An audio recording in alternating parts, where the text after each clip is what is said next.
Assalamualaikum warahmatullahi wabarakatuh. Perkenalkan, nama saya Mailatul Jannah. Nama saya Mutmainah. Kami dari kelas 5 Nazmutullah Kerajaan Camprong Sampang. Pada video kali ini kami akan mempresentasikan materi tentang qiyas, yang mana materi ini diambil dari kitab Al-Khulasoh karya dari Syekh Muhammad Hasan Hito. Baik, saya akan menjelaskan tentang pengertian dan kemudahan qiyas. Secara etimologi, qiyas berarti mengira-ngirakan atau menyamakan. Mengkiaskan berarti mengira-ngirakan atau menyamakan sesuatu terhadap sesuatu yang lain. Sedangkan secara terminologis, menurut ulama usul fikih, qiyas adalah menyamakan sesuatu yang tidak ada nas hukumnya dengan sesuatu yang ada nas hukumnya karena adanya persamaan ilat hukum. Dalam redaksi yang lain, qiyas adalah menyamakan suatu hukum dari peristiwa yang tidak memiliki nas hukum dengan peristiwa yang sudah memiliki nas hukum, sebab adanya persamaan dalam ilat hukumnya. Sebagaimana yang diungkapkan Abu Zahran, asas qiyas adalah menghubungkan dua masalah secara analogis berdasarkan persamaan sebab dan sifat yang membentuknya. Apabila pendekatan analogis itu menemukan persamaan antara sebab-sebab dan sifat-sifat antara dua masalah tersebut, maka konsekuensinya harus sama pula hukum yang ditetapkan.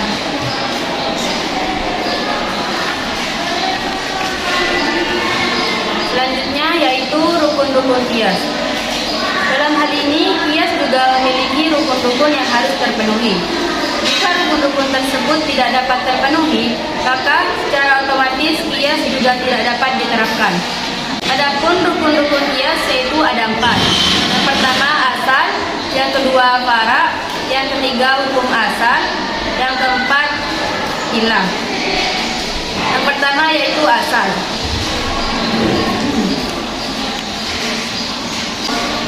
Asal secara bahasa merupakan lafaz mustarok yang bisa diartikan sebagai asas, dasar, sumber, dan pangkal. Sedangkan yang dimaksud dengan asal dalam pembahasan qiyas ini adalah kasus lama yang dijadikan objek penyerupaan atau kasus yang sudah ada ketetapan hukumnya secara tekstual dalam nas maupun ijma. Asal sering disebut juga musyabbah bih atau yang diserupai. Artinya, asal merupakan tempat atau kejadian atau kasus yang dijadikan sebagai ukuran, pembanding atau disamai. Asal juga harus memenuhi beberapa persyaratan. Yang pertama, hukum yang ada pada asal bersifat tetap.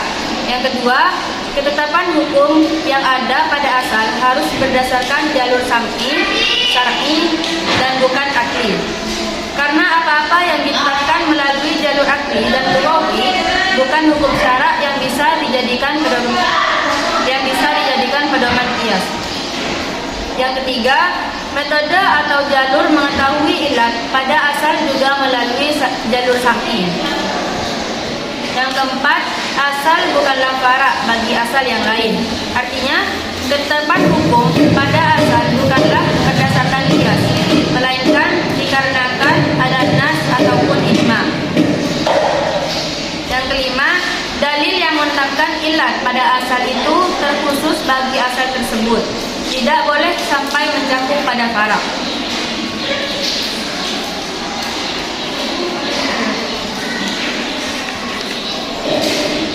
Adapun rukun yang kedua yaitu fara'. Fara' secara etimologis berarti cabang. Sedangkan dalam konteks qiyas, fara' diartikan sebagai kasus yang ingin diserupakan dengan asal, karena tidak adanya nas yang secara jelas menyebutkan hukumnya. Maka dari itu, fara' akan diproses untuk disamakan dengan asal. Secara substansial, fara' yang belum jelas status hukumnya itu disinyalir memiliki kesamaan-kesamaan dengan asal. Oleh karena ada titik temu antara asal dan fara', titik temu itulah yang disebut ilah.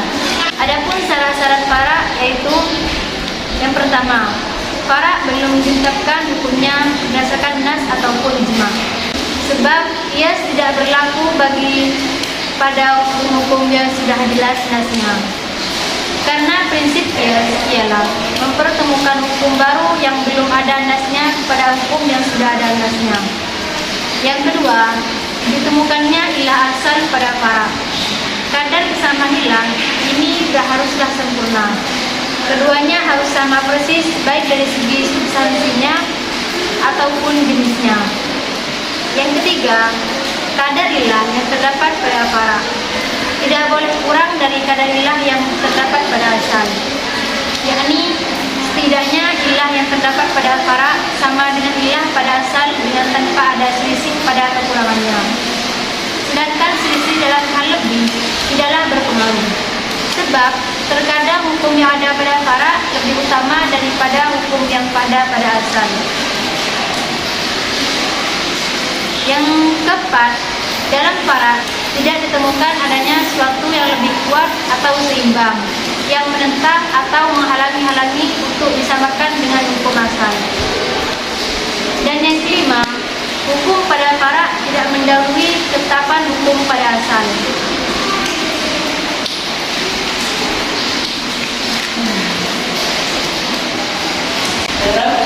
Rukun selanjutnya adalah hukum asal. Dua kata yang digabung menjadi satu susunan ini memiliki pengertian hukum syara yang ada pada asal berdasarkan pada legitimasi nas. Hukum asal inilah yang nantinya akan berdampak pada para yang belum memiliki legalitas hukum dari syara karena tiadanya nas. Dampak tersebut adalah kesamaan hukum yang sama-sama melekat pada keduanya dikarenakan kesamaan ilat. Adapun setelah proses pengkiasan lalu ditemukanlah hukum bagi para, maka hukum para ini bukanlah merupakan salah satu rukun dari rukun kias. Hukum para hanyalah buah hasil dari proses kias. Akan tetapi menurut Imam Al-Isnawi, hukum para juga merupakan salah satu rukun kias.